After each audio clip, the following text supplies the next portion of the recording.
ओम शांति।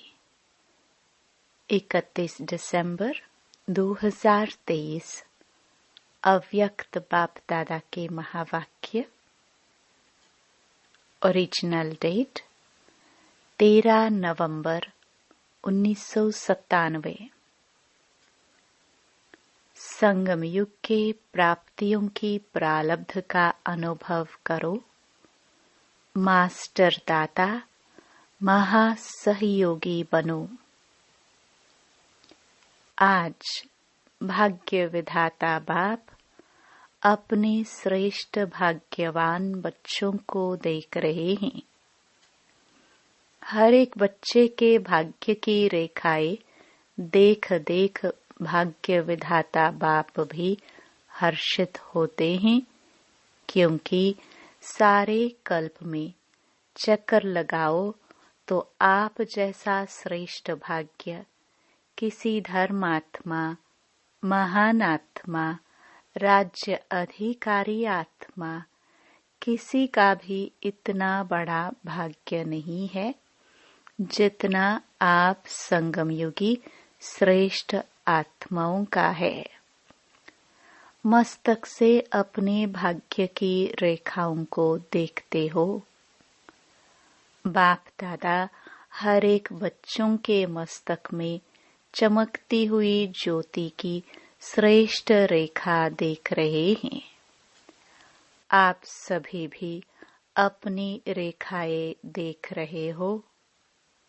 नैनों में देखो तो स्नेह और शक्ति की रेखाएं स्पष्ट हैं। मुख में देखो मधुर श्रेष्ठ वाणी की रेखाएं चमक रही है। होठों पर देखो रूहानी मुस्कान, रूहानी खुशी के झलक की रेखा दिखाई दे रही है। हृदय में देखो व दिल में देखो तो दिलाराम के लव में लवलीन रहने की रेखा स्पष्ट है। हाथों में देखो दोनों ही हाथ सर्व खजानों से संपन्न होने की रेखा देखो। पाँवों में देखो हर कदम में पदम की प्राप्ति की रेखा स्पष्ट है। कितना बड़ा भाग्य है। भाग्य विधाता बाप ने हर एक बच्चे को पुरुषार्थ से, श्रेष्ठ कर्मों की कलम से यह सब रेखाएं खींचने की खुली दिल से खुली छुट्टी दे दी है। जितनी लकीर लंबी खींचने चाहो उतनी खींच सकते हो, लेकिन समय के अंदर। जिसको जितनी लंबी लकीर खींचनी है वह स्वयं ही खींच सकते हो। बाप ने कलम आपके हाथ में दे दिया है, तो वह लकीर खींचने आती है, खींची है या खींचना नहीं आती है? सभी को आती है। हाँ जी, बहुत अच्छा। देखो, अभी के तकदीर की लकीर आपके सारे कल्प में भी श्रेष्ठ बनाती है। 21 जन्म तो सदा संपन्न और सुखी रहने की रेखा चलती ही है, और द्वापर कलयुग में भी आपके पूज्य बनने की रेखा श्रेष्ठ रहती है। तो इस समय के भाग्य की रेखा सारा कल्प सदा साथ चलती है, क्योंकि अविनाशी बाप की अविनाशी रेखा है। तो सदा अपने श्रेष्ठ भाग्य की रेखा स्मृति में रहती है। रहती तो है, लेकिन कभी इमर्ज रहती है, कभी मर्ज रहती है। वह सदा ही इमर्ज रहती है। इसमें कम हाथ उठा रहे हैं। देखना सदा इमर्ज रहे। इमर्ज रहने की निशानी है कि पुरानी स्मृतियां, पुराने संस्कार की रेखाएं मर्ज हो जाती हैं। कभी कभी पुराने संस्कारों की रेखाएं व पुरानी बातों के स्मृति की रेखाएं इमर्ज नहीं हो, मर्ज हो, और मर्ज रहते रहते समाप्त हो जाए। जहाँ श्रेष्ठ भाग्य की रेखाएं इमर्ज है, वहाँ पुरानी रेखाएं इमर्ज होना असंभव है। अगर होती हैं तो सिद्ध होता है कि श्रेष्ठ भाग्य की रेखा सदा इमर्ज नहीं रहती। तो क्या समझते हो, इतने श्रेष्ठ भाग्य की रेखाएं इमर्ज होनी चाहिए या मर्ज?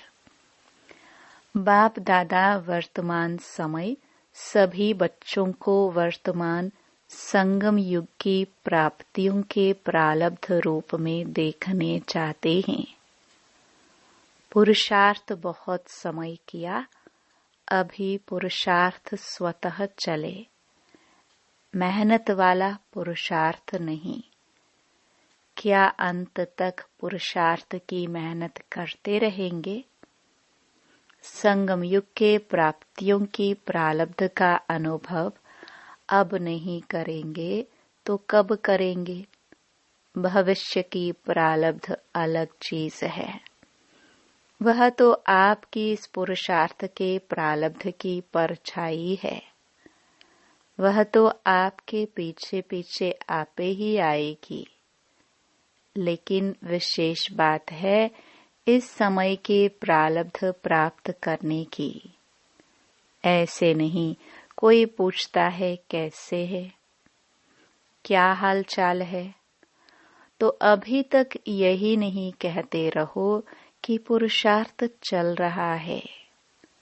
पुरुषार्थ तो है, लेकिन पुरुषार्थ की प्रारब्ध अभी अनुभव करो।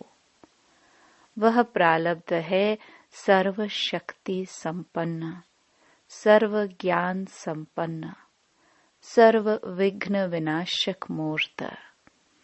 यह अभी की प्रारब्ध भविष्य में स्वतः ही प्राप्त होगी।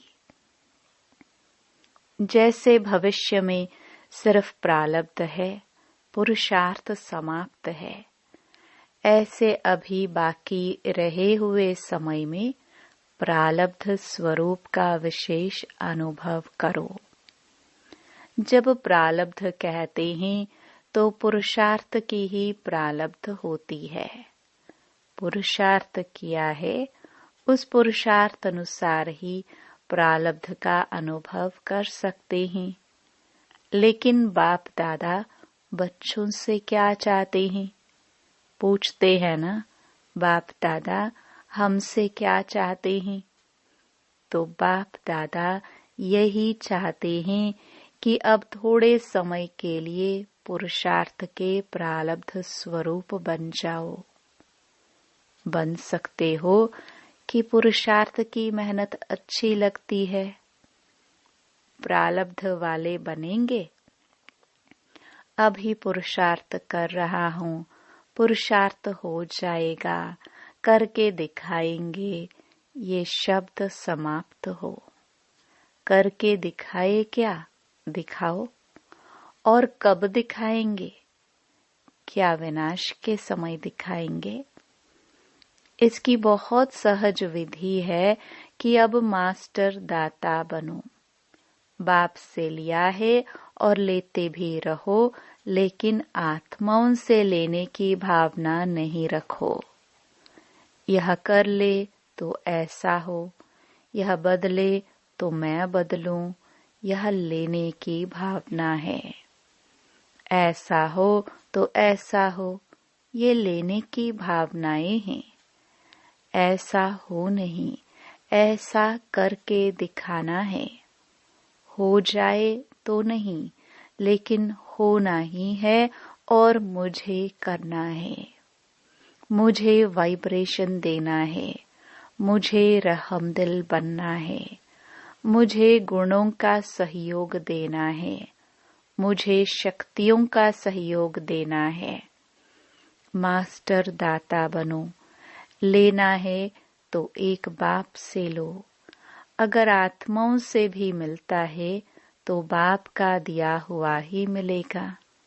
तो दाता बन फ्राक दिल बनो, देते रहो। देने आता है या सिर्फ लेने आता है? अब जो जमा किया है वह दो।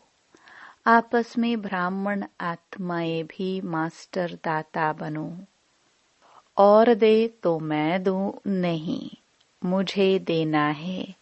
खजाना है आपके पास, भरपूर है, गुणों में भरपूर है, शक्तियों से भरपूर है तो देते क्यों नहीं हो? अपने लिए छिपा कर रखा है क्या? जब खजाने से भरपूर हो तो देते जाओ। यह क्यों करता है, यह क्या कहता, यह सोच नहीं करो। रहम दिल बन अपने गुणों का, अपनी शक्तियों का सहयोग दो। इसको कहा जाता है मास्टर दाता, महासहयोगी। सहयोगी भी नहीं, महासहयोगी बनो, महादाता बनो। तो समझा बाप दादा क्या चाहता है? बाप दादा अभी तक बच्चों के पुरुषार्थ की मेहनत देख नहीं सकते।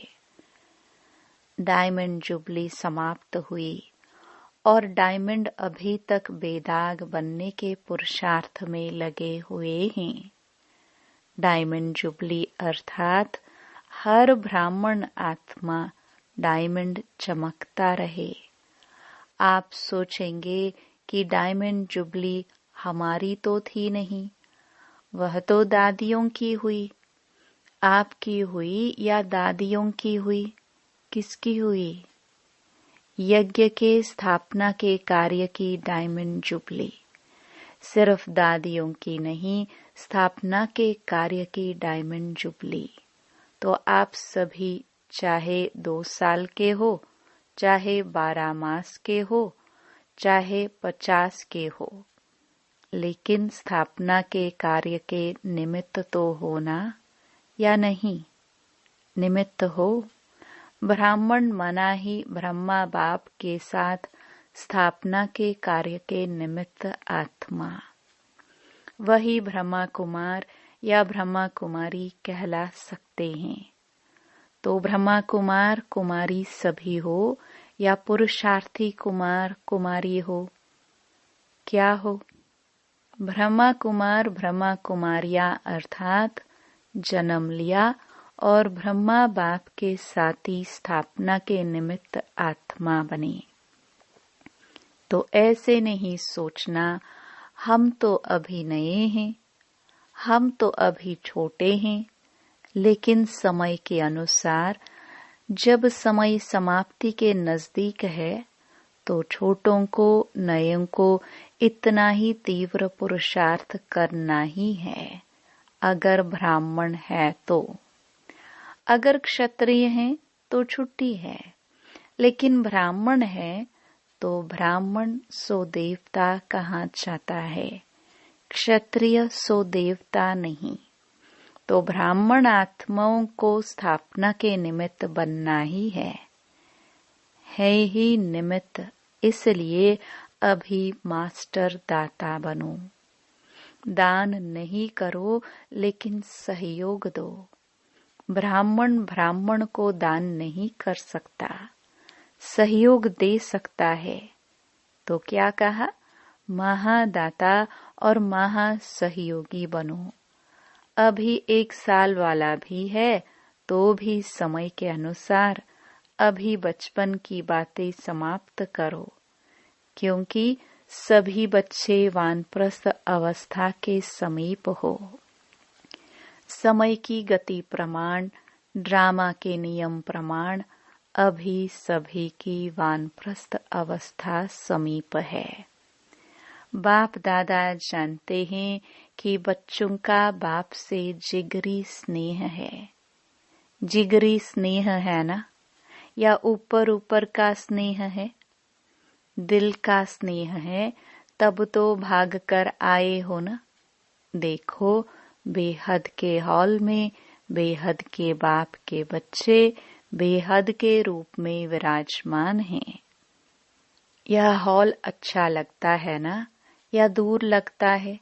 देखो, बैठने में तो दूर है, लेकिन बाप दादा अपनी दिल की बहुत बड़ी स्क्रीन में आप सब दूर बैठे हुए बच्चों को अति समीप देख रहे हैं। दूर नहीं देख रहे हैं, बाप दादा के दिल की स्क्रीन बहुत बड़ी है। अभी तक साइंस वालों ने भी नहीं निकाली है, इसलिए आप दूर नहीं बैठे हो, बाप दादा के दिल में बैठे हो। ऐसे समझते हो। कुर्सी पर बैठे हो, दरी पर बैठे हो, या दिल में बैठे हो। दृश्य तो बहुत अच्छा सुंदर लग रहा है। फुल पीछे तक भरा हुआ है या कुछ खाली है? बाप दादा देख रहे हैं, पीछे थोड़ा खाली है। देखो, आप लोगों को बाप दादा ने काम दिया था, आप भूल गए होंगे, लेकिन बाप दादा को याद है। कौन सा काम दिया था? क्रोध मुक्त का। आज वह नहीं पूछेंगे। पहला चांस लिया है ना, तो आज क्रोध मुक्त का पूछेंगे तो दिल शिकस्त हो जाएंगे। बाप दादा को रिजल्ट पता है, पूछेंगे। आप लोगों से भी वहां से रिजल्ट मंगाएंगे। आज छोड़ देते हैं। तो काम दिया था कि 9 लाख तैयार करके दिखाओ। याद है, हर जोन को कहा था। तो किस जोन ने 9 लाख तैयार किए हैं? बंगाल बिहार का सेवा का टर्न है, तो बंगाल बिहार ने 9 लाख तैयार किया है। चुप हैं, बोलते नहीं है। चलो, एक जोन नहीं, सभी जोन ने, देश विदेश वालों ने मिलकर 9 लाख तैयार किए हैं। विदेश वाले बताओ, 9 लाख हैं? बाप दादा तो अपनी डेट फिक्स करते हैं और उसी फिक्स डेट पर आते हैं।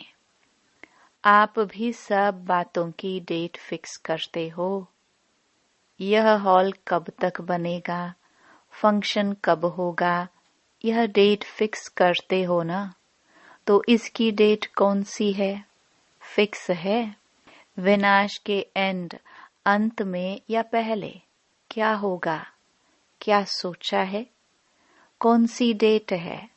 कोई डेट है या अभी फिक्स नहीं किया है? यह भी बाप करे, करना आपको है। बाप दादा तो कहेंगे कि शुभ कार्य में देरी नहीं करो, फिर क्या करेंगे? चलो, इस सीजन के एंड में हो जाए तो भी अच्छा। इतनी हिम्मत है? सिर्फ दाता बन जाओ। अगर दाता बनेंगे तो दाता की भावना से आपकी रॉयल फैमिली और समीप वाली प्रजा बहुत जल्दी बनेंगे। वह लोग तो इंतजार कर रहे हैं। सिर्फ सदा दाता बनने की देरी है, महान सहयोगी बनने की देरी है। ज्यादा खजाना स्वयं प्रति व सिर्फ स्वयं की सेवाओं के प्रति लगाते हो। अपने अपने सेवाओं के ड्यूटीज में ज्यादा समय लगाते हो। महान दाता बन, बेहद के दाता बन, वर्ल्ड के गोले पर खड़े हो। बेहद की सेवा में वाइब्रेशन फैलाओ। विश्व राजा बनना है, सिर्फ जोन के व अपने अपने ड्यूटीज के सर्कल के राजा नहीं बनना है। विश्व कल्याणकारी हो। अभी बेहद में जाओ। बेहद में जाने से हदों की बातें स्वतः ही समाप्त हो जाएंगी। मनोबल बहुत श्रेष्ठ बल है, उसको यूज नहीं करते हो। वाणी, संबंध, संपर्क, उससे सेवा में बिजी रहते हो। अब मनोबल को बढ़ाओ। बेहद की सेवा जो अभी आप वाणी या संबंध सहयोग से करते हो, वह मनोबल से करो। तो मनोबल की बेहद की सेवा अगर आपने बेहद की वृत्ति से मनोबल द्वारा विश्व के गोले के ऊपर ऊंचा स्थित हो, बाप के साथ परमधाम की स्थिति में स्थित हो, थोड़ा समय भी यह सेवा की तो आपको उसकी प्रारब्ध कई गुना ज्यादा मिलेगी। आजकल के समय और सरकमस्टेंस के प्रमाण अंतिम सेवा यही मनसा व मनोबल की सेवा है। इसका अभ्यास अभी से करो। चाहे वाणी द्वारा व संबंध संपर्क द्वारा सेवा करते हो, लेकिन अब इस मनसा सेवा का अभ्यास अति आवश्यक है। साथ साथ अभ्यास करते चलो। समझा क्या करना है? यह मनसा सेवा वही रंगत दिखाएगी जो स्थापना के आदि में बाप की मनसा द्वारा रूहानी आकर्षण ने बच्चों को आकर्षित किया, और मनसा सेवा के फल स्वरूप अभी भी देख रहे हो कि वही आत्माएं अब भी फाउंडेशन है। ड्रामानुसार यह बाप की मनसा आकर्षण का सबूत है जो कितने पक्के हैं। तो अंत में भी अभी बाप के साथ आपकी भी मनसा आकर्षण रूहानी आकर्षण से जो आत्माएं आएंगी, वह समय अनुसार समय कम, मेहनत कम और ब्राह्मण परिवार में वृद्धि करने के निमित्त बनेंगी। वही पहले वाली रंगत अंत में भी देखेंगे। जैसे आदि में ब्रह्मा बाप को साधारण न देख श्री कृष्ण के रूप में अनुभव करते थे। साक्षात्कार अलग चीज है, लेकिन साक्षात स्वरूप में श्री कृष्ण ही देखते, खाते पीते चलते थे। ऐसा है ना? तो स्थापना में एक बाप ने किया, अंत में आप बच्चे भी आत्माओं के आगे साक्षात देवी देवता दिखाई देंगे। वह समझेंगे ही नहीं कि यह कोई साधारण है। वही पूज्यपन का प्रभाव अनुभव करेंगे। तब बाप सहित आप सभी के प्रत्यक्षता का पर्दा खुलेगा। अभी अकेले बाप को नहीं करना है, बच्चों के साथ प्रत्यक्ष होना है। जैसे स्थापना में ब्रह्मा के साथ विशेष ब्राह्मण भी स्थापना के निमित्त बने, ऐसे समाप्ति के समय भी बाप के साथ साथ अन्य बच्चे भी देव रूप में साक्षात अनुभव होंगे। इसके लिए यही जो आज सुनाया, अभी से प्रारब्ध स्वरूप में स्थित रहो। छोड़ो छोटी छोटी बातों को, अब ऊंचे जाओ। विशेष प्रारब्ध स्वरूप का साक्षात्कार स्वयं भी करो और कराओ। समझा? अभी सभी अपने अनादि स्वरूप में 1 सेकंड में स्थित हो सकते हो, क्योंकि अंत में 1 सेकंड की ही सीटी बजने वाली है। तो अभी से अभ्यास करो, बस टिक जाओ। ड्रिल कराई। अच्छा, चारों ओर के बच्चों को सदा भाग्य की रेखाएं इमर्ज रूप में स्मृति में रखने वाली आत्माओं को सदा अपने संगमयुगी सर्व प्राप्ति स्वरूप प्रारब्ध को अनुभव करने वाले सदा मास्टर दाता महासहयोगी आत्माओं को सदा मनसा सेवा द्वारा विश्व के आत्माओं के कल्याणकारी आत्माओं को बाप दादा का याद प्यार और नमस्ते। वरदान। कर्म योग की स्टेज द्वारा कर्म भोग पर विजय प्राप्त करने वाले विजयी रत्न भव। कर्मयोगी बनने से शरीर का कोई भी कर्म भोग भोगना का अनुभव नहीं कराता है। मन में कोई रोग होगा तो रोगी कहा जाएगा। अगर मन निरोगी है तो सदा तंदुरुस्त है। सिर्फ शेष शैया पर विष्णु के समान ज्ञान का सिमरण कर हर्षित होते मनन शक्ति द्वारा और ही सागर के तले में जाने का चांस मिलता है। ऐसे कर्मयोगी ही कर्म भोग पर विजय प्राप्त कर विजयी रत्न बनते हैं। स्लोगन। साहस को साथी बना लो तो हर कर्म में सफलता मिलती रहेगी। ओम शांति।